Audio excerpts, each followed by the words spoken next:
ಮೋಹನ್ ಲಾಲ್ ಊರಲ್ಲಿರೋ ಒಂದು ಹೆಸರುವಾಸ ರೈತನಾಗಿದ್ದ. ಆದ್ರೆ ತನ್ನ ಹೆಂಡತಿ ಅನಾರೋಗ್ಯದಿಂದ ಅವನ ಹತ್ರ ಇರೋ ಹೊಲ ಗದ್ದೆನ ಮಾರ್ಬೇಕಾಗಿತ್ತು. ಆದ್ರಿಂದ ಅವನ್ ಮನೆ ಪಕ್ಕದಲ್ಲಿ ಒಂದು ಪರಾಟ ಅಂಗಡಿನ ಓಪನ್ ಮಾಡ್ದ. ಬೇಗನೆ ಅವನ್ ವ್ಯಾಪಾರ ಹಾಗೂ ರುಚಿಕರವಾದ ಪರಾಟದಿಂದ ಊರಲ್ಲಿರೋ ಜನರನ್ನೆಲ್ಲ ಸೆಳೆದಿದ್ದ. ಸುಮಿತ್ರಾ ಹಾಗೂ ರಾಜು ಸ್ಕೂಲ್ ಪಕ್ಕದಲ್ಲಿ ಒಂದು ಪಿಜ್ಜಾ ಅಂಗಡಿ ಓಪನ್ ಆಗಿತ್ತು. ಅದರ ಪ್ರಚಾರವನ್ನು ರೇಡಿಯೋ, ನ್ಯೂಸ್ ಪೇಪರ್, ಆಟೋ ಮತ್ತೆ ದೊಡ್ಡ ದೊಡ್ಡ ಬೋರ್ಡ್ ಗಳಲ್ಲೆಲ್ಲ ಹಾಕಿದ್ರು. ಈ ತರ ಪ್ರಚಾರವಾಗಿತ್ತು. ನಿನ್ನೆ ನಾವು ಪಿಜ್ಜಾ ತಿಂದ್ವಿ. ಎಂತ ಪಿಜ್ಜಾ ಅಂತ್ಯ? ನಾನು ನಮ್ಮಪ್ಪ ಪಿಜ್ಜಾ ಆರ್ಡರ್ ಮಾಡಾದ್ಮೇಲೆ 1 ಗಂಟೆ ಕಾಲ ಪಾರ್ಕಿಂಗ್ ಅಲ್ಲೇ ವೇಟ್ ಮಾಡಿದ್ವಿ. ಆಮೇಲೆ ನಮ್ಗೆ ಪಿಜ್ಜಾ ಸಿಕ್ತು. ಹೌದಾ? ಅಷ್ಟೊಂದು ರುಚಿಕರವಾಗಿತ್ತ ಪಿಜ್ಜಾ? ಮತ್ತಿನ್ನೇನು, ನಿಮ್ಗಳನ್ನ ಒಳಗೂ ಕೂಡ ಬಿಡಲ್ಲ ಆ ಗಾರ್ಡ್. ಒಳಗ್ ಹೋಗಕ್ ಯಾಕೆ ಬಿಡಲ್ಲ? ಅಯ್ಯೋ, ಅದು ನಿಮ್ಮಪ್ಪನ ಫುಟ್ಬಾತಿನ ಪರೋಟ ಅಂಗಡಿ ಅನ್ಕೊಂಡ. ಯಾರ್ ಬೇಕಂದ್ರು ಹೋಗೋದಕ್ಕೆ. ಆ ಅಂಗಡಿಗೊಂದು ಸ್ಟೇಟಸ್ ಇದೆ. ದೊಡ್ಡ ದೊಡ್ಡ ವ್ಯಕ್ತಿಗಳು ಕಾರಲ್ಲಿ ಕಾಯ್ತಾ ಇರ್ತಾರೆ. ಆಗ್ಲೇ ಅವ್ರಿಗೆ ಪಿಜ್ಜಾ ತಿನ್ನೋದಕ್ ಸಿಗೋದು. ಗೊತ್ತಾಯ್ತಾ? ರಾಕಿ ಮಾತನ್ನು ಕೇಳಿ ಎಲ್ರು ನಗಕ್ ಶುರು ಮಾಡ್ತಾರೆ. ಆದ್ರೆ ಸುಮಿತ್ರಾಗೆ ರಾಕಿ ಮಾಡ್ದ ತಮಾಷೆ ಇಷ್ಟ ಆಗ್ಲಿಲ್ಲ. ರಾಜು ಸ್ಕೂಲಿಂದ ಮನೆ ಕಡೆಗೆ ಹೋಗ್ಬೇಕಾದ್ರೆ ಪಿಜ್ಜಾ ಅಂಗಡಿ ಮುಂದೆ ಇರೋ ಜನರ ಗುಂಪನ್ನು ನೋಡಿ ಬೆಪ್ಪಾಗ್ತಾನೆ. ಸುಮಿತ್ರಾ ಅವನ್ನ ಸಮಾಧಾನಿಸಿ ಮನೆ ಕರ್ಕೊಂಡ್ ಬರ್ತಾಳೆ. ಅಪ್ಪ ಅಪ್ಪ, ನಮ್ಗೂ ಪಿಜ್ಜಾ ತಿನ್ಬೇಕು. ಸರಿ ಪುಟ್ಟ, ಯಾವತ್ತಾದ್ರೂ ಕೊಡಿಸ್ತೀನಿ. ಆದ್ರೀಗ ಬಿಸಿ ಬಿಸಿ ಆಲೂ ಪರೋಟ ಮಾಡಿದೀವಿ, ಅದನ್ ತಿನ್ನು. ನಾನ್ ತಿನ್ನಲ್ಲ, ನನ್ಗೆ ಪಿಜ್ಜಾನೇ ಬೇಕು. ನೋಡು ರಾಜು, ಪಿಜ್ಜಾ ತುಂಬಾ ದುಬಾರಿ ಬೆಲೆ. ನಮ್ಮ ಹತ್ರ ಅಷ್ಟೊಂದು ಹಣ ಇಲ್ಲ. ಸದ್ಯಕ್ಕೆ ಪಿಜ್ಜಾ ಕೊಡ್ಸಕ್ ಆಗಲ್ಲ. ಆದ್ರೆ ನಿನಗ್ ಮಾತ್ ಕೊಡ್ತೀನಿ, ಒಂದಲ್ಲ ಒಂದಿನ ಖಂಡಿತ ಪಿಜ್ಜಾ ಕೊಡಿಸ್ತೀನಿ. ಇಲ್ಲ ಅಪ್ಪ, ನನಗ್ ನಾಳೆನೆ ಪಿಜ್ಜಾ ಬೇಕು.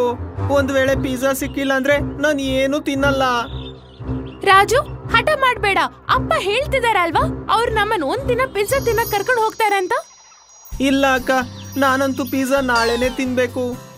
ರಾಕಿ ಅಣ್ಣ ಸ್ಕೂಲಲ್ಲಿ ಹೇಳಿದ್ರು ಪಿಜ್ಜಾ ಎಷ್ಟು ಚೆನ್ನಾಗಿರುತ್ತೆ ಅಂತ. ಅಯ್ಯೋ ರಾಜು, ಅವ್ನ್ ಡಾಕ್ಟರ್ ಮಗ, ಅವನ ಹತ್ರ ತುಂಬಾನೇ ದುಡ್ಡಿದೆ. ಇವಾಗ ಹೋಗ್ ಊಟ ಮಾಡು. ಪರಾಟ ತಿನ್ಕೊಂಡು ಮಕ್ಳು ಮಲ್ಕೊಂಡ್ರು. ಆದ್ರೆ ಮೋಹನ್ ಲಾಲ್ಗೆ ನಿದ್ದೆನೆ ಬರ್ಲಿಲ್ಲ. ಅವನು ಅವನ್ ಬಡತನದ ಬಗ್ಗೆ ಯೋಚನೆ ಮಾಡ್ತಿದ್ದ. ಅವನ್ ಎಷ್ಟು ದುರಾದೃಷ್ಟವಂತ ಅಂತ. ಅವನ್ ಮಕ್ಳ ತಿನ್ನೋ ಆಸೆನ್ ಕೂಡ ಅವನ್ಗೆ ಪೂರೈಸಕ್ ಆಗ್ತಿರ್ಲಿಲ್ಲ. ಅವನ್ ಕಣ್ಣಿಂದ ನೀರ್ ಬಂತು. ಹೀಗ್ ಯೋಚನೆ ಮಾಡ್ತಾ ಮಾಡ್ತಾ ನಿದ್ದೆ ಬಂದಿದ್ದೆ ಗೊತ್ತಾಗ್ಲಿಲ್ಲ. ಮರುದಿನ ಬೆಳಿಗ್ಗೆ ಮಕ್ಳು ಶಾಲೆಗೆ ಹೋದ್ರು. ಇವತ್ ಕೂಡ ಇಡೀ ಸ್ಕೂಲಲ್ಲಿ ಪಿಜ್ಜಾದೇ ಚರ್ಚೆ ನಡೀತಿತ್ತು. ಗೆಳೆಯರೇ, ನಾಳೆ ನನ್ನ ಜನ್ಮದಿನ. ಮತ್ತೆ ನಾಳೆ ನನ್ ಕಡೆಯಿಂದ ಸಂಜೆ ಎಲ್ಲರಿಗೂ ಪಿಜ್ಜಾ ಪಾರ್ಟಿ ಕೊಡಿಸ್ತೀನಿ. ನಾಳೆ ಸಂಡೇ, ಮತ್ತೆ ಸ್ಕೂಲ್ಗೂ ಕೂಡ ರಜಾ ಇದೆ. ನಾಳೆ ಸಂಜೆ ಎಲ್ಲಾರು ಒಳ್ಳೊಳ್ಳೆ ಬಟ್ಟೆನ ಹಾಕೊಂಡ್ ಬರ್ಬೇಕು. ಓಕೆ ಅಣ್ಣ, ನಾವು ಬರ್ಬೋದಲ್ವಾ? ನಮ್ಗೆ ಹೇಳಲೇ ಇಲ್ಲ ನೀವು. ಇಲ್ಲ, ನೀವೆಲ್ಲ ಅಲ್ಲಿ ಬರ್ಬಾರ್ದು. ಅಲ್ಲಿ ದೊಡ್ಡ ದೊಡ್ಡ ವ್ಯಕ್ತಿಗಳು ಮಾತ್ರ ಬರೋದು. ಒಳ್ಳೆ ಸ್ಟೇಟಸ್ ಇರೋ ವ್ಯಕ್ತಿಗಳು ಬರ್ತಾರೆ. ನೀನ್ ಬರೀ ಪರೋಟ ತಿನ್ಬೇಕು. ರಾಜು, ಇವ್ರ ಪಿಜ್ಜಾಕ್ಕಿಂತ ನಮ್ ಪರಾಟ ತುಂಬಾ ರುಚಿಕರವಾಗಿದೆ.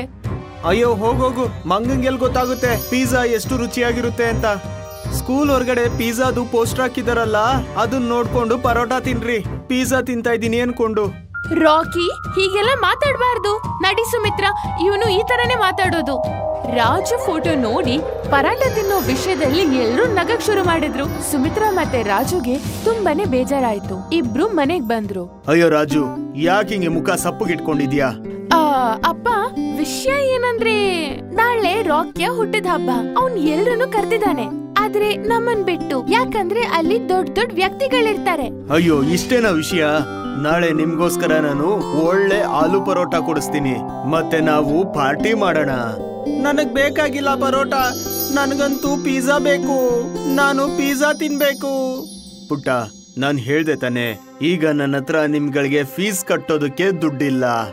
ಪಿಜ್ಜಾ ಎಲ್ಲಿಂದ ಕೊಡಿಸ್ಲಿ? ಇಷ್ಟ ಹೇಳಿ ಮೋಹನ್ ಲಾಲ್ ಕಣ್ಣಲ್ಲಿ ನೀರ್ ತುಂಬಿಸಿ ಏನು ಹೇಳ್ದೆ ಮನೆಯಿಂದ ಹೊರಗ್ ನಡ್ಕೊಂಡ್ ಹೋದ. ರಾಜು, ನೀನು ಆ ತರ ಮಾತಾಡ್ಬಾರ್ದಾಗಿತ್ತು. ಪಿಜ್ಜಾ ಹಠ ಬಿಟ್ಬಿಡು ರಾಜು. ದುಡ್ಡಿದ್ದಾಗ ಖಂಡಿತ ಪಿಜ್ಜಾ ತಿನ್ನಕ್ ಹೋಗೋಣ. ಇಲ್ಲಿವರೆಗೂ ನಮ್ಮ ಹತ್ರ ದುಡ್ಡು ಯಾವತ್ತೂ ಇರ್ಲಿಲ್ಲ. ಎಲ್ಲರೂ ಒಳ್ಳೊಳ್ಳೆ ಬಟ್ಟೆ ಹಾಕೋತಾರೆ. ಮತ್ತೆ ನಾವು 2 ವರ್ಷದಿಂದ ಒಂದೇ ಬಟ್ಟೆ ಹಾಕೋತಿದೀವಿ. ಏನ್ ನಾವು ಯಾವತ್ತೂ ಪಿಜ್ಜಾ ತಿನ್ನೋದಕ್ಕಾಗಲ್ವಾ ಅಕ್ಕ? ಆತರ ಏನಿಲ್ಲ ರಾಜು, ನಾವ್ ಖಂಡಿತ ಒಂದಲ್ಲ ಒಂದಿನ ಪಿಜ್ಜಾ ತಿಂತೀವಿ. ಆ ರಾತ್ರಿ ರಾಜು ಮನೇಲಿ ಊಟ ಮಾಡಿಲ್ಲ. ಮನೆಯಲ್ಲಿ ಯಾರು ತಿಂದಿಲ್ಲ. ಬೆಳಿಗ್ಗೆ ಮೋಹನ್ ಲಾಲ್ ಎದ್ದು ಬಜಾರ್ ಕಡೆ ಹೋದ್ರು. ವಾಪಸ್ ಬಂದು ನೋಡ್ದಾಗ ರಾಜು ಇನ್ನ ಮಲ್ಗಿದ್ದ. ಸುಮಿತ್ರಾ ಗೊತ್ತಾಯ್ತು ರಾಜು ಇನ್ನ ಕೋಪದಲ್ಲಿದ್ದಾನೆ ಅಂತ. ತಿಂಡಿ ಕೂಡ ತಿನ್ಲಿಲ್ಲ. ಎದೋಳು ಪುಟ್ಟ, ನಾನ್ ಇವತ್ತು ನಿಮ್ಗೋಸ್ಕರ ಪರೋಟ ಪಿಜ್ಜಾ ಕೊಡಿಸ್ತೀನಿ. ನಡಿ ಎದೋಳು. ಅಪ್ಪ, ನಾನ್ ಹೇಳ್ದೆ ತಾನೆ, ನನ್ಗೆ ಪರೋಟ ಸಿಗೋವರೆಗೂ ಬೇರೆ ಏನು ತಿನ್ನಲ್ಲ. ಮೋಹನ್ ಲಾಲ್ ಪರಾಟದ ಮೇಲೆ ಚೀಸ್, ಫ್ರೂಟ್ಸ್ ಮತ್ತು ಸ್ಯಾಲಡ್ ಹಾಕಿ ಪಿಜ್ಜಾ ಮಾಡ್ತಾನೆ. ಆದ್ರೆ ಎಷ್ಟ್ ಹೇಳಿದ್ರು ರಾಜು ಒಂದ್ ಚೂರು ಕೂಡ ತಿನ್ನಲ್ಲ. ಸುಮಿತ್ರಾ ಕೂಡ ರಾಜುನ್ ಒಪ್ಸಕ್ಕೆ ಹೇಳ್ತಾಳೆ, ಆದ್ರೂ ಅವನ್ ಒಪ್ಪಲ್ಲ. ಇವತ್ ಕೂಡ ಎಲ್ರು ಹಶ್ವಿಂದನೆ ಮಲಗ್ತಾರೆ. ಮಧ್ಯರಾತ್ರಿಯಲ್ಲಿ ರಾಜುಗೆ ತುಂಬಾನೇ ಹಶ್ವಾಗುತ್ತೆ. ಅವನು ಕಿಚನ್ಗೆ ಹೋಗಿ ಅಲ್ಲಿರೋ ಪರಾಟ ಪಿಜ್ಜಾನ್ ತಿಂತಾನೆ. ಅವನ್ಗೆ ತುಂಬಾನೇ ಇಷ್ಟ ಆಗುತ್ತೆ. ಆ ಪರಾಟ ಪಿಜ್ಜಾ ಕ್ಷಣಗಳಲ್ಲೇ ಖಾಲಿ ಆಗುತ್ತೆ. ಮೋಹನ್ ಲಾಲ್ ಸುಮ್ನೆ ನಿಂತ್ಕೊಂಡು ಅವನ್ ತಿನ್ನೋದನ್ನ ನೋಡ್ತಾನೆ. ಬೆಳಿಗ್ಗೆ ಎದ್ದು ಮೋಹನ್ ಲಾಲ್ ಬಜಾರ್ ಕಡೆಗೆ ಹೋಗ್ತಾನೆ. ವಾಪಸ್ ಬಂದು ಸುಮಿತ್ರಾನ ಕರೀತಾನೆ. ಸುಮಿತ್ರಾ, ಸುಮಿತ್ರಾ, ಹಾ ಅಪ್ಪ, ಬಂದೆ. ತಗೋ ದುಡ್ಡು. ಮತ್ತೆ ಸ್ಕೂಲಿಂದ ಬರ್ಬೇಕಂದ್ರೆ ಪಿಜ್ಜಾ ತಗೊಂಡ್ಬರ್ಬೇಕು. ಅಪ್ಪ, ದುಡ್ಡು ಎಲ್ಲಿಂದ ಬಂತು? ಅದು ಎಲ್ಲಿಂದನೋ ಬಂತು. ಮತ್ತೆ ನಾನು ಟಿಫನ್ ಅಲ್ಲಿ ಪಿಜ್ಜಾ ಪರೋಟ ಇಟ್ಟಿದ್ದೀನಿ, ಮರಿದೆ ತಿನ್ಬೇಕು. ಸುಮಿತ್ರಾ ಮನೆಯಿಂದ ಸ್ಕೂಲ್ ಕಡೆಗೆ ಹೋಗ್ತಾ ಇದ್ಲು. ಅವಾಗ ನೋಡ್ದಾಗ ಅಪ್ಪ ಸೈಕಲ್ ಅಲ್ಲಿರ್ಲಿಲ್ಲ.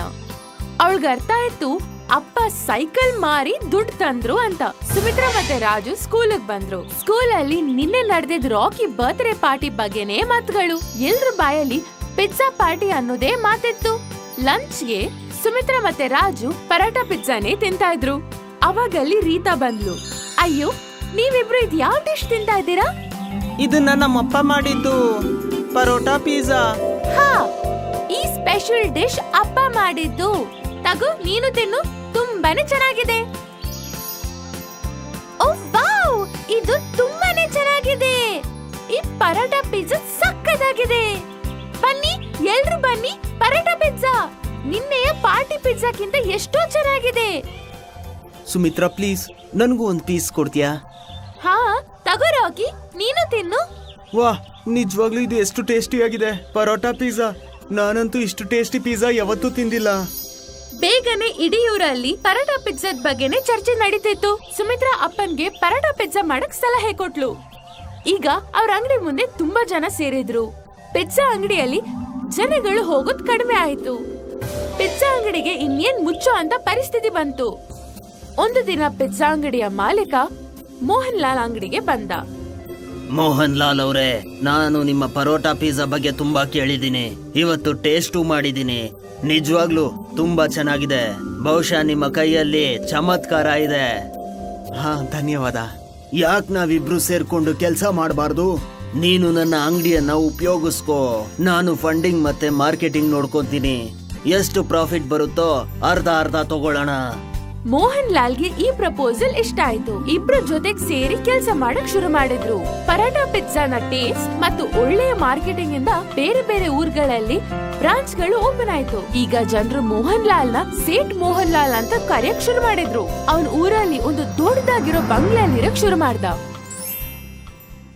ಪ್ರವೀಣ್ ಒಬ್ಬ ಆಟಗಾರ ಆಗಿದ್ದ.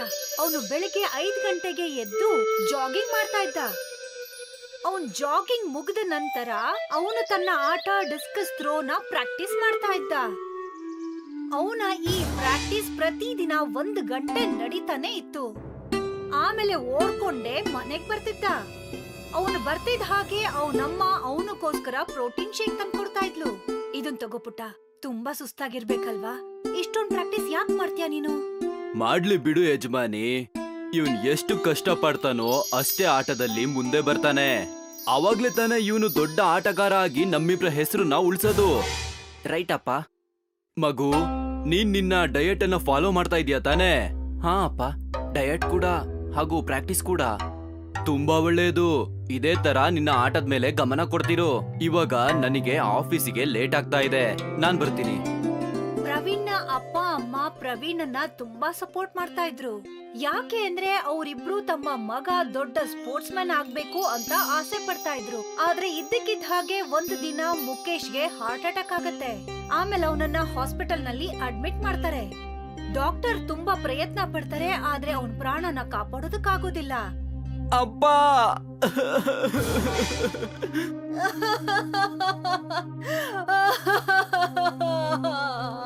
ಪ್ರವೀಣ್ ಮತ್ತೆ ಮಾಲ್ತಿ ಈಗ ಅನಾಥರಾಗೋಗಿದ್ರು. ಸಮಯ ಕಳ್ದ ಹಾಗೆ ಪ್ರವೀಣ್ ಮತ್ತೆ ಮಾಲ್ತಿ ಸುಧಾರಿಸ್ಕೊಳ್ತಾರೆ. ಪುಟ್ಟ, ಅವ್ರಂತೂ ಉಳಿಲಿಲ್ಲ, ಆದ್ರೆ ಅವ್ರ ಕನ್ಸನ್ನ ನೀನು ಖಂಡಿತ ಪೂರ್ತಿ ಮಾಡ್ಬೇಕು. ನೀನೊಬ್ಬ ದೊಡ್ಡ ಆಟಗಾರ ಆಗ್ಲೇಬೇಕು. ಹಾ ಅಮ್ಮ, ಆದ್ರೆ ಅಮ್ಮ. ಮನೆ ಚಿಂತನ ನೀನು ಮಾಡ್ಬೇಡ. ಎಲ್ಲಾದ್ರೂ ಕಷ್ಟಪಟ್ಟು ನಾನು ದುಡ್ಡು ಸಂಪಾದನೆ ಮಾಡ್ತೀನಿ. ಬೇಡ ಅಮ್ಮ, ನೀವಲ್ಲ, ನಾನ್ ಕೆಲ್ಸ ಮಾಡ್ತೀನಿ. ಆದ್ರೆ ನೀನ್ ಕೆಲ್ಸಕ್ ಹೋದ್ರೆ ಆಗ ನಿನ್ನ ಆಟ. ಅಮ್ಮ, ನಾನ್ ಬೆಳಗ್ಗೆ ಪ್ರಾಕ್ಟೀಸ್ ಮಾಡ್ತೀನಿ, ಮಧ್ಯಾಹ್ನ ಕೆಲ್ಸ ಮಾಡ್ತೀನಿ. ನೀವು ಚಿಂತೆ ಮಾಡ್ಬೇಡಿ, ಎಲ್ಲದೂ ಆಗ್ಬಿಡುತ್ತೆ. ಆದ್ರೆ ನೀನ್ ಏನ್ ಕೆಲ್ಸ ಮಾಡ್ತೀಯಾ? ನೀವು ಪವನ್ ಮಾವನ ಹತ್ರ ಮಾತಾಡಿ, ಅವ್ರ ಡಾಬಾದಲ್ಲಿ ನನಗ್ ಯಾವ್ದಾದ್ರು ಕೆಲ್ಸ ಇದ್ರೂ ಇರ್ಬೋದು. ಆಯ್ತು, ನಾನು ಮಾತಾಡ್ತೀನಿ. ಮಾಲ್ತಿ ತನ್ನ ದೂರದ ಸಂಬಂಧಿ ಅಣ್ಣನ್ಗೆ ಕಾಲ್ ಮಾಡ್ತಾಳೆ. ಹಲೋ ಹಾ ಅಕ್ಕ, ಹೇಳಿ. ಪವನ್, ಪ್ರವೀಣ್ಗೆ ಯಾವ್ದಾದ್ರು ಕೆಲ್ಸ ಇದ್ರೆ ದಯವಿಟ್ಟು ಹೇಳು.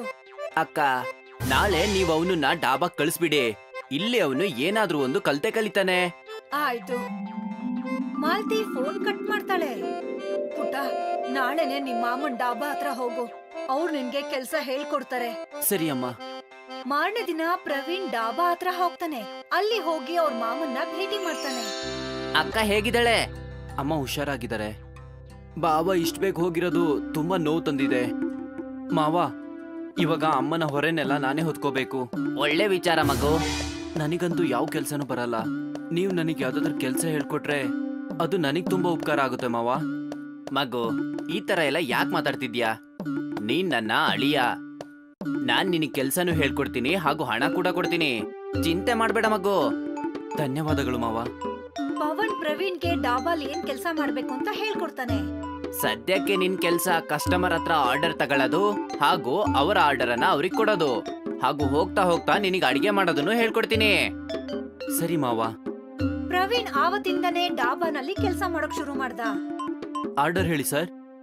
2 ಪರೋಟ ಹಾಗೂ 1 ಬಟರ್ ಚಿಕನ್. ನನಗೆ 4 ಪರಾಟೆ ಹಾಗೂ ದಾಲ್ ಮಖನಿ. ಸರಿ ಸರ್. ಪ್ರವೀಣ್ ಡಾಬಾನಲ್ಲಿ ವೇಟರ್ ಕೆಲ್ಸ ಮಾಡ್ತಾ ಇದ್ದ. ಅವನು ಖುಷಿಯಾಗಿದ್ದ, ಅಟ್ಲೀಸ್ಟ್ ನನ್ಗೊಂದು ಕೆಲ್ಸ ಸಿಕ್ತು ಅಂತ. ಮುಂಚಿನ ತರನೇ ಬೆಳಗ್ಗೆ ಹೊತ್ತು ಅವನು ಜಾಗಿಂಗ್ ಹೋಗ್ತಾ ಇದ್ದ. ಆಮೇಲೆ ತನ್ನ ಡಿಸ್ಕಸ್ ಥ್ರೋಯಿಂಗ್ ಪ್ರಾಕ್ಟೀಸ್ ಅನ್ನ ಮಾಡ್ತಾ ಇದ್ದ.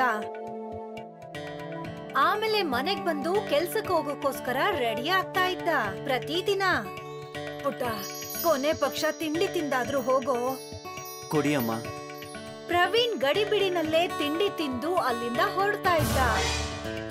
ಏ ದೇವ್ರೆ, ನನ್ ಮಗನ್ ಕನ್ಸನ್ನ ಖಂಡಿತ ಪೂರ್ತಿ ಮಾಡಪ್ಪ. ಮಾಲ್ತಿ ಪ್ರತಿ ಸಲನೂ ದೇವ್ರ ಹತ್ರ ತನ್ನ ಮಗನ ಯಶಸ್ವಿಗೆ ಬೇಡ್ಕೋತಾನೆ ಇರ್ತಾ ಇದ್ಲು. ಇನ್ನೊಂದು ಕಡೆ ಡಾಬಾನಲ್ಲಿ ಪ್ರವೀಣ್ ಪರಾಟ ಮಾಡೋದನ್ನ ಕಲಿತಿದ್ದ. ಇದಂತೂ ಸುಲಭ ಅಂತೂ ಇದೆ. ಆದಷ್ಟು ಬೇಗ ಪ್ರವೀಣ್ ಪರಾಟ ಮಾಡೋದನ್ನ ಕಲ್ತೇ ಬಿಟ್ಟ. ವಾ ಮಗು, ಪರೋಟಾನ ತುಂಬಾ ಚೆನ್ನಾಗಿ ಮಾಡ್ತಾ ಇದೀಯಾ. ಪವನ್ ಪ್ರವೀಣ್ ಬೆಳವಣಿಗೆನ ನೋಡಿ ಖುಷಿ ಪಡ್ತಿದ್ದ. ಈಗ ಮಧ್ಯದಲ್ಲಿ ಪ್ರವೀಣ್ ಪರಾಟ ಮಾಡ್ತಾ ಇದ್ದ. ಸ್ವಲ್ಪ ದಿನದಲ್ಲೇ ಅವನು ಪರಾಟ ಮಾಡೋದ್ರಲ್ಲಿ ಎಕ್ಸ್ಪರ್ಟ್ ಆಗೋದ. ವಾ ಪ್ರವೀಣ್, ಇವಾಗ ನೀನು ಎಕ್ಸ್ಪರ್ಟ್ ಆಗ್ಬಿಟ್ಟೆ. ಇದೆಲ್ಲ ನಿಮ್ದೇ ಕೃಪೆ ಅಣ್ಣ. ಒಳ್ಳೆಯದೇ. ಪ್ರವೀಣ್ ಮಾಮಗೂ ಕೂಡ ಅದನ್ನ ನೋಡಿ ಖುಷಿಯಾಗಿತ್ತು. ಒಂದು ದಿನ ಪ್ರವೀಣ್ ಡಾಬಾಗ್ ಬಂದಾಗ ಅಲ್ಲಿ ಅವನು ನೋಡ್ತಾನೆ, ಅವ್ರ ಮಾಮ ತಲೆ ಕೆಡಿಸ್ಕೊಂಡಿರ್ತಾರೆ. ಏನಾಯ್ತು ಮಾವ? ಇವತ್ತೊಬ್ಬ ಪರೋಟ ಮಾಡೋನು ಬರ್ಲೇ ಇಲ್ಲ. ಮಾವ, ಅದಕ್ಕೇನಂತೆ? ನಾನ್ ಪರೋಟ ಮಾಡ್ಕೊಡ್ತೀನಿ. ಇವತ್ ರಜೆಯ ದಿನ, ಕಸ್ಟಮರ್ಸ್ಗಳು ಕೂಡ ಜಾಸ್ತಿ ಇರ್ತಾರೆ. ನೀನ್ ಕಸ್ಟಮರ್ನ ನೋಡ್ಕಂತೀಯಾ ಅಥವಾ ಪರೋಟ ಮಾಡ್ತೀಯಾ? ನಾನ್ 2 ಮಾಡ್ತೀನಿ, ನೀವ್ ನೋಡ್ತಾ ಇರಿ. ಪ್ರವೀಣ್ ಗೊತ್ತಿತ್ತು ಏನ್ ಮಾಡ್ಬೇಕು ಅನ್ನೋದು. ಆದ್ರೆ ಅವ್ರ ಮಾಮಂಗೆ ಚಿಂತೆ ಆಗಿತ್ತು ಇವತ್ತಿನ ದಿನ ಹೇಗ್ ಕಳಿಯೋದು ಅಂತ. ಇರ್ಲಿ ಬಿಡಿ, 2 ಗಂಟೆ ಆಯ್ತು. ಗ್ರಾಹಕರು ಬರಕ್ ಶುರುವಾದ್ರು. ಹಾ ಸರ್, ಏನ್ ತರ್ಲಿ? ನನಗೆ 4 ಪರೋಟ ಹಾಗೂ ಕಡಾಯಿ ಪನೀರ್, 3 ಪರೋಟೆ ಹಾಗೂ ಅಂಡೆ ಮಸಾಲೆ, ಮೀನ್ ಕರಿ ಹಾಗೂ 4 ಪರೋಟ. ಎಲ್ಲ ಆರ್ಡರ್ಸ್ ನ ತಗೊಂಡು ಪ್ರವೀಣ್ ಕಿಚನ್ ಹೋಗ್ತಾನೆ ಮತ್ತೆ ಪರಾಟ ಮಾಡಕ್ಕೆ ಶುರು ಮಾಡ್ತಾನೆ. ಆಮೇಲೆ ಅವನು ದೊಡ್ಡ ತವಾನಲ್ಲಿ ಪರಾಟ ಬೇಯಕ್ ಹಾಕ್ತಾನೆ. ಆಮೇಲೆ, ಇದನ್ ತಗೊಳ್ಳಿ ಸರ್, ನಿಮ್ಮ ಕಡಾಯಿ ಪನೀರ್, ನಿಮ್ಮ ಅಂಡ ಮಸಾಲ ಹಾಗೂ ನಿಮ್ಮ ಮೀನ್ ಕರಿ. ಅಯ್ಯೋ, ಆದ್ರೆ ಪರೋಟ ಎಲ್ಲಿದೆ? ಈಗ್ಲೇ ಬರ್ತಿದೆ. ಪ್ರವೀಣ್ ವಾಪಸ್ ತವಾ ಹತ್ರ ಹೋಗ್ತಾನೆ ಮತ್ತೆ ತವಾಲಿದ್ದಂತ ಪರಾಟನ ತೆಗೆದು ನೇರವಾಗಿ ಕಸ್ಟಮರ್ ಪ್ಲೇಟ್ಗೆ ಎಸಿತಾನೆ. ಅದನ್ನ ನೋಡಿ ಕಸ್ಟಮರ್ಗೆ ಆಶ್ಚರ್ಯ ಆಗತ್ತೆ ಮತ್ತೆ ಪ್ರವೀಣ್ಗೆ ಚಪ್ಪಾಳೆನೂ ಹೊಡಿತಾರೆ. ಇದಂತೂ ಫ್ಲೈಯಿಂಗ್ ಪರೋಟ. ವಾ ದೋಸ್ತ್, ಥ್ಯಾಂಕ್ ಯು ಸರ್. ಆಮೇಲೆ ಇನ್ನೇನು, ಪ್ರವೀಣ್ ತವಾ ಹತ್ರ ನಿಂತ್ಕೊಂಡೆ ಪರಾಟನ ಎಸಿಯಕ್ ಶುರು ಮಾಡ್ದ. ಮಾಮ ಕೂಡ ತುಂಬಾ ಖುಷಿಯಾಗಿದ್ರು. ಇವತ್ತು ಕಸ್ಟಮರ್ ಕೂಡ ಜಾಸ್ತಿ ಇದ್ರು, ಜೊತೆಗೆ ಸಂಪಾದನೆ ಕೂಡ ಜಾಸ್ತಿ ಆಗಿತ್ತು. ಪ್ರವೀಣ್ ನ ಫ್ಲೈಯಿಂಗ್ ಪರಾಟೆ ಪ್ರಸಿದ್ಧಿ ಆಗೋಯ್ತು. ಜನಗಳು ಕ್ಯೂನಲ್ಲಿ ನಿಂತ್ಕೊಂಡು ಫ್ಲೈಯಿಂಗ್ ಪರಾಟ ತಿನ್ನೋದಕ್ ಬರ್ತಾ ಇದ್ರು. ಮಾಮನ ಸಂಪಾದನೆ ಜಾಸ್ತಿ ಆಯ್ತು, ಹಾಗಾಗಿ ಪ್ರವೀಣ್ ಸಂಬಳ ಕೂಡ ಜಾಸ್ತಿ ಮಾಡ್ತಾರೆ. ಪ್ರವೀಣ್ ಮನೆಯಲ್ಲಿ ಈಗ ದುಡ್ಡಿಗೆ ಏನು ಕೂಡ ಕಡಿಮೆ ಇರ್ಲಿಲ್ಲ. ಇದನ್ ತಗೊಳ್ಳಿ ಅಮ್ಮ. ಒಳ್ಳೇದಾಗ್ಲಿ ಪುಟ್ಟ. ಈಗ ಪ್ರವೀಣ್ ತನ್ನ ಆಟದ ಕಡೆಗೂ ಗಮನ ಕೊಡ್ತಾ ಇದ್ದ. ಅವನು ಪ್ರತಿದಿನ ಪ್ರಾಕ್ಟೀಸ್ ಮಾಡ್ತಿದ್ದ, ಡಯಟ್ ಫಾಲೋ ಮಾಡ್ತಿದ್ದ. ತಗೋ ಇದನ್ನ, ನಿನ್ನ ಪ್ರೋಟೀನ್ ಶೇಕ್. ಮತ್ತೆ ಇಲ್ಲಿದೆ ನೋಡು ನಿನ್ನ ಸಪ್ಲಿಮೆಂಟ್ಸ್. ಥ್ಯಾಂಕ್ ಯು ಅಮ್ಮ. ಮರಿಬೇಡ, ಮುಂದಿನ ವಾರ ನಿನ್ನ ಕಾಂಪಿಟೇಷನ್ ಇದೆ. ಹಾ, ನೆನ್ಪಿದೆ. ಮತ್ತವನು ಫ್ಲೈಯಿಂಗ್ ಪರಾಟನ ಎಷ್ಟು ಸೆಲೆಬ್ರಿಟಿ ಶೆಫ್ ಕೂಡ ಆಗೋಗಿದ್ದ. ಜನಗಳು ಅವನ್ ಜೊತೆ ಸೆಲ್ಫಿ ತಗೋತಾ ಇದ್ರು. ಅವನು ಫೇಮಸ್ ಕೂಡ ಆಗೋಗಿದ್ದ. ಈಗ ಅವನ ಹತ್ರ ದುಡ್ಡು ಇತ್ತು, ಮತ್ತೆ ಫೇಮಸ್ ಕೂಡ ಆಗಿದ್ದ. ಡಿಸ್ಕಸ್ ಥ್ರೋನ state level champion Praveen Sharma. ಆಮೇಲೆ ನಿಧಾನಕ್ಕೆ ಅವನು ತನ್ನ ತಂದೆ ಕನ್ಸನ್ನ ಪೂರ್ತಿ ಮಾಡ್ತಾ ಇದ್ದ. ಪ್ರವೀಣ್ ನ ಫ್ಲೈಯಿಂಗ್ ಪರಾಟ ಅವನ ಜೀವನದಲ್ಲಿ ಹೊಸ ರೂಪನೇ ತಂದ್ಕೊಡ್ತು. ಅದು ಹೇಗೆ ಅಂದ್ರೆ ಅವನ ಗುರಿಗೆ ತಲುಪೋ ಹಾಗೆ ಮಾಡ್ತದು. ಪ್ರವೀಣ್ ಒಂದು ದಿನ ಖಂಡಿತ ದೊಡ್ಡ ಸ್ಪೋರ್ಟ್ಸ್ ಮ್ಯಾನ್ ಆಗೇ ಆಗ್ತಾನೆ. ಗೌರವ್ ರೈಲ್ವೆ ಸ್ಟೇಷನ್ ಹತ್ರ ಗೋಬಿ ಮತ್ತೆ ಆಲೂ ಪರಾಟ ಮಾಡ್ತಾ ಇದ್ದ.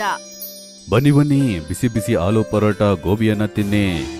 ಅವನ್ ಮನೆಯಲ್ಲಿ ಅವ್ರಮ್ಮ, ಅವನ್ ಹೆಂಡತಿ ಮತ್ತೆ ಮಗಳಿದ್ರು. ಗೌರವ್ ಬೆಳಗ್ಗೆಯಿಂದ ಸಂಜೆವರೆಗೂ ಕಷ್ಟಪಡ್ತಿದ್ದ. ಆದ್ರೂ ಕೂಡ ಅವನ ಬಡತನ ಕಡಿಮೆನೇ ಆಗ್ತಾ ಇರ್ಲಿಲ್ಲ. ಇಲ್ ಕೇಳ್ರಿ, ಗೋಬಿ ಮತ್ತೆ ಆಲೂ ಪರಾಟೆ ಮಾಡೋದಕ್ಕೆ ದುಡ್ಡು ಖರ್ಚಾಗತ್ತೆ. ನೀವೊಂದ್ ಕೆಲ್ಸ ಮಾಡಿ, ನೀವು ಪ್ಲೇನ್ ಪರಾಟ ಮಾಡಿ ಮಾರ್ರಿ. ಅದ್ರಿಂದ ನಮ್ಗೆ ಲಾಭ ಜಾಸ್ತಿ ಆಗತ್ತೆ, ಬಂಡವಾಳ ಕಡಿಮೆ ಆಗತ್ತೆ. ಇಲ್ಲ, ಹಾಗ್ ನಾವ್ ಮಾಡೋದಿಲ್ಲ. ಸಾಧಾರಣವಾದ ಪರೋಟವನ್ನ ತಿನ್ನೋದಕ್ಕೆ ಯಾರಿಗೂ ಇಷ್ಟ ಆಗಲ್ಲ. ಅಪ್ಪ ಗೋಬಿ ಆಲೂ ಪರೋಟವನ್ನೇ ಮಾಡಿ ಮಾರ್ತಾ ಇದ್ರು, ಆದ್ರಿಂದ ನಾನು ಕೂಡ ಅದನ್ನೇ ಮಾಡ್ತೀನಿ. ಗೌರವ್ ಹತ್ರ ಬೇರೆ ಬೇರೆ ರೀತಿಯ ಗ್ರಾಹಕರು ಬರ್ತಿದ್ರು, ಮತ್ತೆ ಅವ್ರಿಗೆ ಏನೇನೋ ಬೇಕಾಗ್ತಿತ್ತು. ಅರೆ ಅಣ್ಣ, ಪರೋಟ ಮಾತ್ರ ಅಲ್ಲ, ಗೋಬಿ ಆಲೂವನ್ನ ಕೂಡ ಜಾಸ್ತಿ ಇಟ್ಕೊಡಿ. ಮತ್ತೆ ಪರೋಟ ಜೊತೆ ನಂಗೆ ತರಕಾರಿ ಬೇಕು. ನಂಗೆ ಪರೋಟ ಜೊತೆ ಉಪ್ಪಿನಕಾಯಿ ಇಟ್ಕೊಡಿ. ನಂಗೆ ಪರೋಟ ಜೊತೆ ಮೊಸರು ಹಾಕ್ಕೊಡಿ. ಗೌರವ್ ಒಂದೊಂದ್ಸತಿ ಅವನ ಗ್ರಾಹಕರ ಡಿಮ್ಯಾಂಡ್ ಕೇಳಿ ಬೇಜಾರಾಗ್ಬಿಡ್ತಿದ್ದ. ನಿಮ್ಗೆ ಪರೋಟ ಜೊತೆ ತರಕಾರಿ ಬೇಕಂದ್ರೆ ನೀವು ಅದಕ್ಕೆ ಎಕ್ಸ್ಟ್ರಾ ದುಡ್ಡು ಕೊಡ್ಬೇಕು. ನನ್ನಿಂದ ಎಕ್ಸ್ಟ್ರಾ ದುಡ್ಡು ಕೊಡಕ್ಕಾಗಲ್ಲ. ನೋಡಿದ್ರಾ, ಈ ಗೌರವ್ ತರಕಾರಿಗೆ ಜಾಸ್ತಿ ದುಡ್ಡು ಕಳ್ತಾನೆ. ಸರಿ ಬನ್ನಿ, ನಾವ್ ಯಾರು ಕೂಡ ಇಲ್ಲಿ ಊಟ ಮಾಡೋದ್ ಬೇಡ. ಅರೆ, ಒಂದ್ ನಿಮಿಷ, ನೀವು ಎಲ್ಲಿ ಹೋಗ್ತಾ ಇದ್ದೀರಾ? ಇರಿ ಸ್ವಲ್ಪ. ಒಂದಿನ ಗೌರವ್ ಬಹಳ ನಿರಾಶೆಯಿಂದ ಮನೆ ತಲುಪ್ದ. ಏನಾಯ್ತು? ಬರ್ತಾ ಬರ್ತಾ ಕಸ್ಟಮರ್ ಬರೋದು ಹಾಗೆ ಕಮ್ಮಿ ಆಗ್ತಾ ಇದೆಯಲ್ಲ. ಜನರಿಗೆ ದುಡ್ಡು ಕೊಡೋದಿಕ್ಕೆ ಇಷ್ಟ ಇಲ್ಲ, ಆದ್ರೆ ತರಕಾರಿ, ಮೊಸರು, ಉಪ್ಪಿನಕಾಯಿ ಎಲ್ಲವನ್ನ ಕೇಳ್ತಾ ಇರ್ತಾರೆ. ಬನ್ನಿ, ಸ್ವಲ್ಪ ಎಲ್ಲಾದ್ರೂ ಹೊರಗಡೆ ಸುತ್ತಾಡ್ಕೊಂಬರೋಣ, ಮೂಡ್ ಫ್ರೆಶ್ ಆಗ್ಬಿಡತ್ತೆ. ನಮ್ಮ ಹತ್ರ ಟೂರಿಸ್ಟ್ ಪ್ಲೇಸಿಗೆ ಹೋಗೋಷ್ಟು ದುಡ್ಡು ಏನೂ ಇಲ್ಲ, ಆದ್ರಿಂದ ನಿಮ್ಮನೆಗೆ ನಾವು ಹೋಗೋಣ. ಗೌರವ್ ಅವನ ಅತ್ತೆ ಮನೆಗೆ ಹೋದ. ಅದು ಹಳ್ಳಿಯಲ್ಲಿತ್ತು. ರಸ್ತೆಯಲ್ಲಿ ಗೌರವ್ ಮತ್ತೆ ಅವನ ಹೆಂಡತಿಗೆ ಬಾಯಾರಿಕೆ ಆಯ್ತು. ಅವ್ರಿಗೆ ಎಲ್ಲೋ ವಾಟರ್ ಫಾಲ್ಸ್ ನ ಶಬ್ದ ಕೇಳಿಸ್ತು. ಜಲಪಾತ ಶಬ್ದ ಪೂರ್ವ ದಿಕ್ಕಿನಲ್ಲಿ ಕೇಳಿಸ್ತಾ ಇದೆ. ಗೌರವ್ ಮತ್ತೆ ಅವನ ಹೆಂಡತಿ ಪೂರ್ವ ದಿಕ್ಕಿನ ಕಡೆಗೆ ಹೋದ್ರು. ಅವ್ರಿಗೆ ಅಲ್ಲಿ ವಾಟರ್ ಫಾಲ್ಸ್ ಕಾಣಿಸ್ತು. ಜಲಪಾತ ನೋಡೋದಕ್ಕೆ ತುಂಬಾ ಚಂದವಾಗಿದೆ. ಗೌರವ್ ಮತ್ತೆ ಅವನ ಹೆಂಡತಿ ಎಷ್ಟ್ ಬೇಕೋ ಅಷ್ಟು ನೀರ್ ಕುಡ್ದು ಬಾಯಾರಿಕೆ ಆರಿಸ್ಕೊಂಡ್ರು, ಮತ್ತೆ ಕೈ ಕಾಲ್ ಕೂಡ ತೊಳ್ಕೊಂಡ್ರು. ಅವ್ರಿನ್ನೇನ್ ಹೊರಡಕ್ಕೆ ಶುರು ಮಾಡಿದ್ರು, ಅಲ್ಲಿ ಯಾರೋ ಕಿರ್ಚೋ ಶಬ್ದ ಅವ್ರ ಕೇಳಿಸ್ತು. ಈ ಕಿರ್ಚೋ ಶಬ್ದ ಈ ವಾಟರ್ ಫಾಲ್ಸ್ ನ ಹಿಂದೆಯಿಂದ ಬರ್ತಿದೆ. ಜಲಪಾತ ಒಳಗಡೆ ನಾನು ಹಾರ್ತೀನಿ, ಆವಾಗ್ಲೇ ಅಲ್ಲಿ ಏನಿದೆ ಅಂತ ನಮಗೆ ಗೊತ್ತಾಗುತ್ತೆ. ಆದ್ರೆ ವಾಟರ್ ಫಾಲ್ಸ್ ಒಳಗಡೆ ಹೋಗೋದು ಅಪಾಯಕಾರಿಯಾಗಿರುತ್ತೆ. ಯಾರಿಗ್ ಗೊತ್ತು, ಇದ್ಯಾವ್ದೋ ಜಾಲನೇ ಇರ್ಬೇಕು. ಆಗ ವಾಟರ್ ಫಾಲ್ಸ್ ಇಂದ ಏನೋ ಶಬ್ದ ಬಂತು. ನಾನು ಬೇರೆ ಏನಕ್ಕೂ ಬಲೆನ ಹಾಕಿಲ್ಲ. ನನ್ನ ಕಾಪಾಡಿ, ನಾನೊಬ್ಬ ಸ್ವಾಮೀಜಿ, ನನ್ನ ಇಲ್ಲಿಂದ ಕಾಪಾಡಿ. ನಾನು ಆ ಜಲಪಾತದಲ್ಲಿ ಹೋಗಿ ನೋಡ್ತೀನಿ. ಒಂದ್ ವೇಳೆ ನಾನಲ್ಲಿ ಸಿಕ್ಕೋಬಿದ್ರೆ ನನ್ನ ರೀತಿನೇ ಯಾರಾದ್ರೂ ಖಂಡಿತವಾಗಿ ಸಹಾಯ ಮಾಡಕ್ ಬರ್ತಾರೆ. ಗೌರವ್ ವಾಟರ್ ಫಾಲ್ಸ್ ಹಿಂದ್ಗಡೆ ಹೋದ. ಅಲ್ಲಿ ನೋಡ್ದ, ಒಬ್ಬ ಸಾಧುನ ಒಂದು ಕಂಬಕ್ಕೆ ಕಟ್ಟಾಕ್ಬಿಟ್ಟಿದ್ರು. ಸಾಧು ಬೆನ್ನಿಂದ ರಕ್ತ ಸುರಿತಿತ್ತು. ನೀವ್ ಯಾರು? ಇಲ್ಲಿ ಹೇಗೆ ಸಿಕ್ಕೋಬಿದ್ರಿ? ನಾನಿನ ಹತ್ರ ಎಲ್ಲವನ್ನ ಹೇಳ್ತೀನಿ, ಮೊದ್ಲು ನನ್ನ ಬಿಡುಗಡೆಗೊಳಿಸು. ಗೌರವ್ ಹಗ್ಗ ಬಿಚ್ಚದ. ಸಾಧು ಬಂದ ಮುಕ್ತರಾದ್ರು. ನಿಂಗೆ ತುಂಬಾ ತುಂಬಾ ಧನ್ಯವಾದ. ನಾನೊಬ್ಬ ಸ್ವಾಮೀಜಿ, ನನ್ನ ಹತ್ರ ಕೆಲವು ಶಕ್ತಿಗಳಿದೆ. ಮನುಷ್ಯನ ಆಸೆಯನ್ನ ತಿಳ್ಕೊಂಡು ಅದನ್ನ ನಾನು ನೆರವೇರಿಸ್ತೇನೆ. ಜನರು ನನ್ನ ಶಕ್ತಿಯನ್ನ ತಪ್ಪಾಗಿ ಬಳಸ್ಕೊಳ್ಳೋದಿಕ್ಕೆ ಆರಂಭ ಮಾಡಿದ್ರು. ನಾನವರ ಮಾತನ್ನ ಕೇಳದೇ ಇರುವಾಗ ನನ್ನಲ್ಲಿ ಕರ್ಕೊಂಡ್ಬಂದು ಈ ರೀತಿ ಕೂಡಾಕಿಟ್ಬಿಟ್ರು. ಒಂದ್ ವೇಳೆ ನಿಮ್ಮ ಹತ್ರ ನಿಜವಾಗ್ಲೂ ಆ ಶಕ್ತಿ ಇದೆ ಅಂದ್ರೆ ಏನಕ್ಕದನ್ನ ಉಪಯೋಗಿಸಿ ಹೊರಗಡೆ ಬರಕ್ಕಾಗಿಲ್ಲ. ನಾನನ್ನ ಶಕ್ತಿಯನ್ನ ನಂಗೋಸ್ಕರ ಯಾವತ್ತೂ ಬಳಸೋದಿಕ್ಕೆ ಆಗಲ್ಲ. ಸರಿ ಸ್ವಾಮಿ, ಹಾಗಾದ್ರೆ ನಾನು ಹೊರಡ್ತೀನಿ. ನಾನನ್ನ ಅತ್ತೆ ಮನೆಗೆ ಹೋಗ್ಬೇಕು. ತುಂಬಾ ಲೇಟ್ ಆಗ್ತಾ ಇದೆ. ಅರೆ, ಏನಕ್ಕೆ ನೀನು ಬರಿಗೈಯಲ್ಲಿ ಹೋಗ್ತಾ ಇದೀಯಾ? ನೀನ್ ನಂಗೆ ಸಹಾಯ ಮಾಡಿದ್ದೀಯಾ. ಈಗ ನಾನು ನಿಂಗೆ ಸಹಾಯ ಮಾಡೋದಕ್ಕೆ ಇಷ್ಟಪಡ್ತಾ ಇದ್ದೀನಿ. ಒಂದ್ ವೇಳೆ ನಿಂಗೇನಾದ್ರೂ ಬೇಕು ಅಂದ್ರೆ ಅದನ್ನ ನಂತರ ಕೇಳು. ಇಲ್ಲ ಸ್ವಾಮಿ, ನಾನನ್ನ ಬಾಳಲ್ಲಿ ಕಠಿಣವಾಗಿ ಶ್ರಮ ಪಟ್ಟು ಎಲ್ಲವನ್ನ ತಗೋಬೇಕು ಅಂತ ಅನ್ಕೊಂಡಿದ್ದೀನಿ. ಸಾಧು ಬಹಳನೇ ಖುಷಿ ಪಟ್ರು. ಮತ್ತೆ ಅವರು ಮನ್ಸಿಂದ ಗೌರವ್ಗೆ ಆಶೀರ್ವಾದ ಕೊಟ್ರು. ಗೌರವ್ ಅವರ ಅತ್ತೆ ಮನೆಯಿಂದ ವಾಪಸ್ ಬಂದ್ಮೇಲೆ ಮತ್ತೆ ಗೋಬಿ ಮತ್ತೆ ಆಲೂ ಪರಾಟ ಮಾಡಕ್ಕೆ ಶುರು ಮಾಡ್ದ. ಬನ್ನಿ ಬನ್ನಿ, ಬಿಸಿ ಬಿಸಿಯಾದ ಆಲೂ ಗೋಬಿ ಪರೋಟವನ್ನ ತಿನ್ನಿ. ಬನ್ನಿಪ್ಪ ಬನ್ನಿ ಬನ್ನಿ. ಜನಗಳು ಮತ್ತೆ ಬಹಳಷ್ಟು ಡಿಮ್ಯಾಂಡ್ ಮಾಡಕ್ ಶುರು ಮಾಡಿದ್ರು. ಇಲ್ಲಿ ನೋಡಪ್ಪ, ಪರೋಟ ಜೊತೆ ನಮ್ಗೆ ತರಕಾರಿನೂ ಬೇಕು. ಆದ್ರೆ ತರಕಾರಿ ಇಲ್ಲ. ಆಗ ಇದ್ದಕ್ಕಿದ್ದ ಹಾಗೆ ಪಲ್ಯ ಅವನ್ ತಟ್ಟೆಗೆ ಬಂತು. ನಂಗೆ ಪರೋಟ ಜೊತೆ ಮೊಸರು ಬೇಕು. ನನ್ನ ಹತ್ರ ಮೊಸರು ಕೂಡ ಇಲ್ಲ. ಆಗ ಇನ್ನೊಬ್ಬನ್ ತಟ್ಟೆಯಲ್ಲಿ ಮೊಸರು ಹಾಗೆ ಉತ್ಪತ್ತಿ ಆಯ್ತು. ನಂಗೆ ಪರೋಟ ಜೊತೆ ಉಪ್ಪಿನಕಾಯಿ ಬೇಕು. ಆದ್ರೆ ನನ್ನ ಹತ್ರ ಉಪ್ಪಿನಕಾಯಿ ಇಲ್ಲ. ಆಗ ಮೂರನೇ ವ್ಯಕ್ತಿ ತಟ್ಟೆಯಿಂದ ಉಪ್ಪಿನಕಾಯಿ ಬರಕ್ ಶುರುವಾಯ್ತು. ಅಲ್ಲಿದ್ದವ್ರಿಗೆಲ್ಲ ತಲೆ ಸುತ್ತೋ ಹಾಗಾಗೋಯ್ತು. ಅರೆ, ಇಲ್ಲೇನಾಗ್ತಾ ಇದೆ? ನಾ ಇವರಿಗೆ ಮೊಸರು, ತರಕಾರಿ, ಉಪ್ಪಿನಕಾಯಿ ಕೊಡ್ಲೇ ಇಲ್ಲ. ಆದ್ರೆ ಅವ್ರವ್ರ ಪ್ಲೇಟಲ್ಲಿ ಅದೆಲ್ಲ ಹೇಗ್ ಬಂತು? ಆಗ ಅಲ್ಲಿಗೆ ಅದೇ ಸಾಧು ಬಂದ್ರು. ಗೌರವ್ ವಾಟರ್ ಫಾಲ್ಸ್ ಹಿಂದೆ ಹೋಗಿ ಬಂಧ ಮುಕ್ತ ಮಾಡಿದ್ದಂತ ಸಾಧು. ಇಲ್ಲಿ ನೋಡಪ್ಪ, 2 ಪರೋಟ ಕೊಡಪ್ಪ. ಮೊಸರು, ಉಪ್ಪಿನಕಾಯಿ, ತರಕಾರಿ ಕೊಡು. ಇಷ್ಟನ್ನ ಹೇಳಿ ಆ ಸಾಧು ಅಲ್ಲಿಂದ ಮಾಯ ಆದ್ರು. ಗೌರವ್ಗೆ ಅರ್ಥ ಆಯ್ತು, ಈ ಎಲ್ಲ ಚಮತ್ಕಾರ ಆ ಸಾಧುವಿನ ಆಶೀರ್ವಾದದಿಂದ ಆಗ್ತಿರೋದು. ಗೌರವ್ ಗಾಡಿ ಹತ್ರ ಬಹಳಷ್ಟು ಜನ ಬಂದ್ರು. ಎಲ್ಲ ಗ್ರಾಹಕರು ಪರಾಟ ತಿನ್ನಕ್ಕೆ ಮುಗಿಬಿದ್ರು. ಅವರು ಪರಾಠ ಜೊತೆ ಏನೇನ್ ಕೇಳ್ತಾರೋ, ಪಲ್ಯ, ಉಪ್ಪಿನಕಾಯಿ ಅವೆಲ್ಲ ಕೂಡ ಅದಷ್ಟು ಕದೆ ಬರ್ತಿದ್ವು. ಅವ್ರ ತಟ್ಟೆಗ್ ಬಂದ್ಬಿಡ್ತಿತ್ತು. ಗೌರವ್ ಬಹಳ ನಿಯತ್ತಿಂದ ಬರೀ ಪರಾಠ ದುಡ್ಡು ತಗೊಳ್ತಿದ್ದ. ಸ್ವಲ್ಪ ದಿನದಲ್ಲೇ ಗೌರವ್ ಲಕ್ಪತಿ ಆಗ್ಬಿಟ್ಟ. ಗೌರವ್ ಎಲ್ರಿಗೂ ನಿಜ ಹೇಳ್ಬಿಟ್ಟ, ಇದೆಲ್ಲಾನು ಆಗ್ತಾ ಇರೋದು ಆ ಸಾಧುವಿನ ಚಮತ್ಕಾರದಿಂದ ಅಂತ. ಅವ್ರನ್ನ ಗೌರವ್ ವಾಟರ್ ಫಾಲ್ಸ್ ಹಿಂದ್ಗಡೆಯಿಂದ ಕಾಪಾಡಿದ್ದ. ಆ ಸಾಧು ವಾಟರ್ ಫಾಲ್ಸ್ ಹತ್ರನೇ ಕೂತ್ಕೊಂಡು ಧ್ಯಾನ ಮಾಡ್ತಾ ಇದ್ರು. ಗೌರವ್ ಗಾಡಿ ಪಕ್ಕದಲ್ಲಿ ದೀಪಕ್ ಅಂತ ಒಬ್ನು ಗಾಡಿ ಹಾಕಿದ್ದ. ದೀಪಕ್ ಕೂಡ ಪರಾಟನೇ ಮಾರ್ತಿದ್ದ. ದೀಪಕ್ ಅನ್ಕೊಂಡ, ನಾನು ಕೂಡ ಗೌರವ್ ಹಾಗೆ ವರದಾನ ತಗೊಂಡ್ರೆ ನಾನು ಬೇಗ ಲಕ್ಪತಿ ಆಗ್ಬೋದಲ್ವಾ ಅಂತ. ದೀಪಕ್ ಗೌರವ್ ಹತ್ರ ಹೋದ. ಮತ್ತೆ ಅವನು ಮಾತಾಡ್ತಾ ಆ ಜಾಗ ಕೇಳ್ಕೊಂಡ್ಬಿಟ್ಟ. ದೀಪಕ್ ಬಂದೂಕ್ ಹಿಡ್ಕೊಂಡು ಸಾಧು ಹತ್ರ ಹೋದ. ನೀನ್ ಯಾರಪ್ಪ? ಇಲ್ಲೇನ್ ಮಾಡ್ತಾ ಇದೀಯಾ? ಬಾಯಿ ಮುಚ್ಚು. ನನ್ನ ಹೆಸರು ದೀಪಕ್. ನಾನು ಗೌರವ್ನ ಪಕ್ಕದಲ್ಲೇ ಅಂಗಡಿಯನ್ನ ಇಟ್ಕೊಂಡಿದ್ದೀನಿ. ನೀನು ಅವನಿಗೆ ವರ ಕೊಟ್ಟು ದೊಡ್ಡ ತಪ್ಪು ಮಾಡ್ಬಿಟ್ಟೆ. ನೀನು ತಪ್ಪಾಗಿ ಅರ್ಥ ಮಾಡ್ಕೊಂಡಿದೀಯಾ. ಗೌರವ್ ನಿಜವಾಗ್ಲೂ ತುಂಬಾ ಒಳ್ಳೆಯವನು. ನಾನು ಅವನಿಗೆ ಯಾವುದೇ ವರವನ್ನ ಕೊಡ್ಲೇ ಇಲ್ಲ. ಯಾವಾಗ್ಲೂ ಚೆನ್ನಾಗಿರು ಅಂತ ನಾನು ಅವನಿಗೆ ಆಶೀರ್ವಾದ ಮಾಡಿದೆ ಅಷ್ಟೇ. ನನ್ನ ಹತ್ರ ಈ ರೀತಿ ಎಲ್ಲ ಸುಳ್ಳು ಹೇಳ್ಬೇಡ ಮುದ್ಕ. ಮರ್ಯಾದೆಯಿಂದ ನಂಗೂ ಕೂಡ ಆ ವರವನ್ನ ಕೊಡು. ಕೊಟ್ಟಿಲ್ಲ ಅಂದ್ರೆ ಈಗ್ಲೇ ನಿನ್ನ ಕೊಂದು ಹಾಕ್ತೀನಿ. ಈ ರೀತಿಯೆಲ್ಲ ಒತ್ತಾಯ ಮಾಡಿ ಯಾರಿಗೂ ಆಶೀರ್ವಾದವನ್ನ ಮಾಡಕ್ಕಾಗಲ್ಲಪ್ಪ. ನಿಂಗೆ ನನ್ ಮಾತು ಅರ್ಥ ಆಗಿಲ್ಲ ಅನ್ಸುತ್ತೆ. ದೀಪಕ್ ಸಾಧುವಿನ ಕತ್ ಹಿಡ್ಕೊಂಡ. ಮತ್ತೆ ಕತ್ ಹಿಸಕ್ತಾ ಹೇಳ್ದ, ಬೇಗ ಆಶೀರ್ವಾದವನ್ನ ಮಾಡು, ಇಲ್ಲ ಅಂದ್ರೆ ನಿನ್ ಜೀವನೇ ತೆಗ್ದ್ಬಿಡ್ತೀನಿ. ಸರಿ, ನಾನು ನಿಂಗೆ ಆಶೀರ್ವಾದವನ್ನ ಮಾಡ್ತೀನಿ. ದೀಪಕ್ ಬಹಳ ಖುಷಿ ಪಟ್ಕೊಂಡು ಅವನ ಅಂಗಡಿ ಶುರು ಮಾಡ್ದ. ದೀಪಕ್ ಅವನ ಗ್ರಾಹಕರಿಗೆ ಪರಾಠ ಇಟ್ಟು ಪ್ಲೇಟ್ ಕೊಟ್ಟಾಗ ಆ ಪ್ಲೇಟ್ ಮೇಲಿಂದ ಹಾವುಗಳು ಬರಕ್ ಶುರು ಮಾಡಿದ್ವು. ಅವನು ಎಷ್ಟೇ ಬಾರಿ ಪರಾಠನ ಪ್ಲೇಟಲ್ಲಿಟ್ರು ಅದೇ ರೀತಿ ಯಾವಾಗ್ಲೂ ಆಗ್ತಾ ಇತ್ತು. ಜನರು ದೀಪಕ್ನ ಪರಾಠ ತಿನ್ನೋದನ್ನ ಪೂರ್ತಿ ಬಿಟ್ಬಿಟ್ರು. ಈಗ ಎಲ್ಲ ಗ್ರಾಹಕರು ಬರೀ ಗೌರವ್ ಗಾಡಿಯಲ್ಲೇ ತಿಂತಿದ್ರು. ಮತ್ತೆ ಗೌರವ್ ನೋಡ್ದ, ಈಗ ಗ್ರಾಹಕರ ಸಂಖ್ಯೆ ಬಹಳ ಹೆಚ್ಚಿತ್ತು. ಆಗ ಗೌರವ್ 2 ಆಳುಗಳನ್ನ ಇಟ್ಕೊಂಡು ಒಂದು ರೆಸ್ಟೋರೆಂಟ್ ಓಪನ್ ಮಾಡ್ದ.